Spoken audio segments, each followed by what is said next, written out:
Welcome to Saturday versus Sunday. I'm John Barbin. With me is Jeff Dover, and let's talk football. That's right. We're average football fans. We watch football on Saturday and Sunday. That's why the podcast is titled this. And this is our review of the Colorado-Houston game. So what are your initial thoughts? Man, it doesn't look good for Colorado. And the Houston Cougars have got a real quarterback. Wow. Is that what you thought, eh? See, I didn't think Weigman, okay, he played fine. He's 15 for 24, threw for 222 yards. My first note that I had in this game is I don't think he throws a good ball. I just never thought that it looked I didn't think it looked good coming out of his arm. I know him. He was a former 5-star recruit. He was supposed to be really good. He went to Texas A&M. He got benched. And I feel like the Houston's the kind of team, no offense to Houston, is the kind of team where this person should end up. But I didn't think he didn't impress me that much. He runs really well. I'll give you that. He runs really well, but I didn't like him throwing the ball. All right, so am I crazy? Cougar fans, I want to make it clear that those are Dover's opinions. I do not share those opinions. Yes, we're on the show together, but we'll agree to disagree. Okay. I don't care how pretty of a ball he throws. He went 15 for 24, 222. No interceptions, so that was relatively efficient. I had no idea he had those kind of legs. And yes. He was that good of a runner. So he goes 17 for 83 on the ground, 2 touchdowns, but he was so effective. I mean, the guy accounted for 300 yards of offense. Yeah, no, and he ran for it. He had a 49-yard run in there too. So it was his running I think is what really made the difference, because I don't think Colorado, they didn't have a good answer for that. They had zero answer for this guy or Dean Connors. They had no answer for anything. No, that's true. They ran over 200 yards. So Yeah, if you put 213 yards on a team, that means they don't have an answer for the running game. Also, sticking with the run, Colorado's rushing attack they got a 38-yarder and a 29-yarder. Then other than that, the rest of it was 30 yards for the rest of the game. Yeah, no, 96 yards isn't good. And just the last point about Houston, that's a coach's dream right there, where you pass and run for almost the identical yardage. Like, that's a real balanced offense. Defense can't load up one way or the other. You know what I mean? So that was, in Colorado. So the note I have here is that it feels they're still missing Shedeur Sanders and the generational talent that played offense and defense. You know, it's just what it looks like. Like, they're struggling at what their identity is, maybe. And I think that all the transfer portal stuff might have caught up a bit, because it just doesn't look sharp, and not everyone looks like they're in the right place in terms of offense and defense.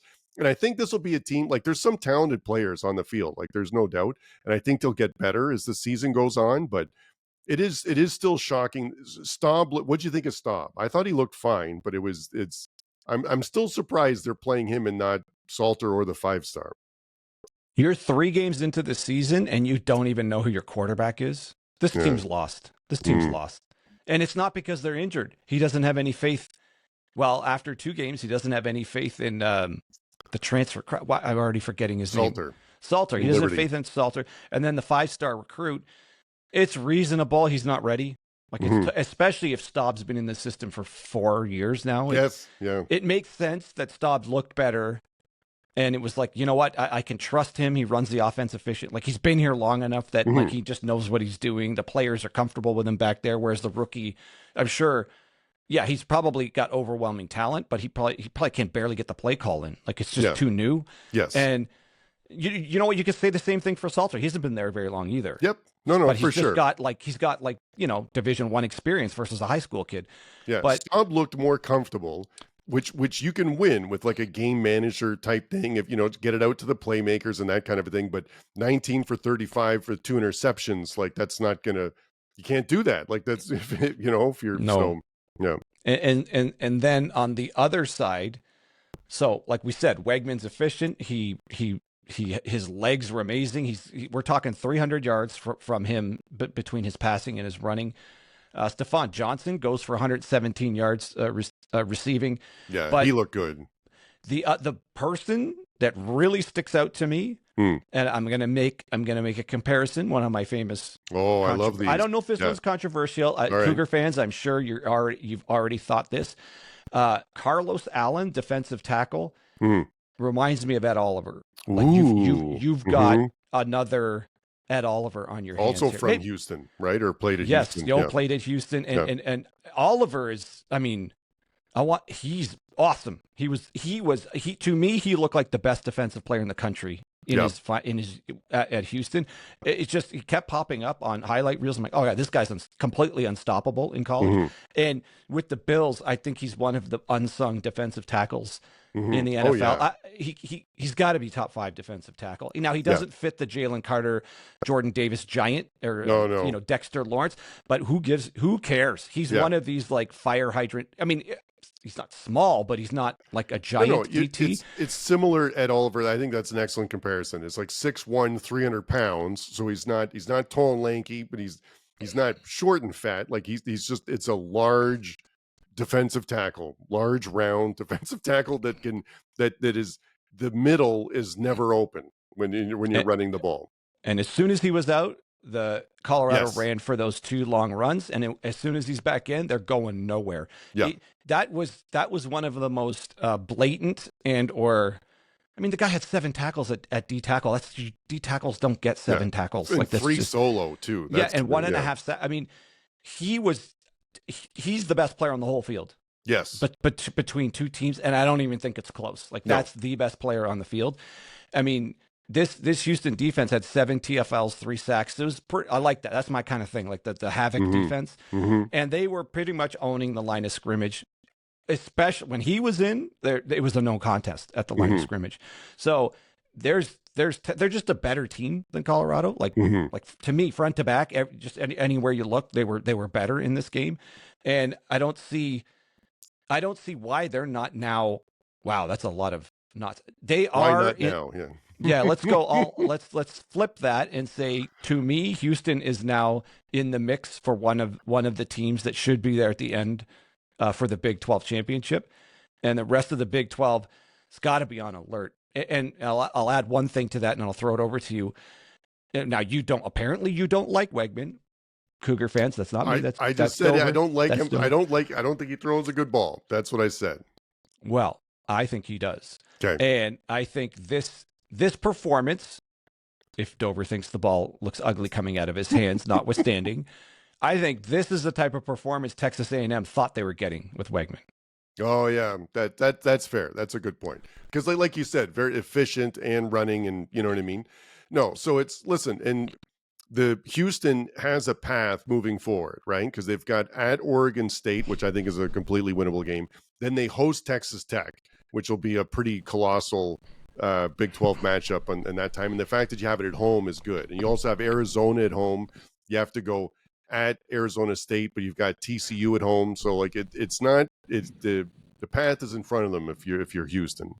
And the way some of these other games have unfolded, like Arizona looks like a legit player in the Big 12 now, and they fetched them at home. Yeah. Arizona State definitely stubbed their toe against Mississippi State. So it's where you would have thought the power would have been in Arizona might actually not be where it was where what people thought it would be at the beginning of the season here.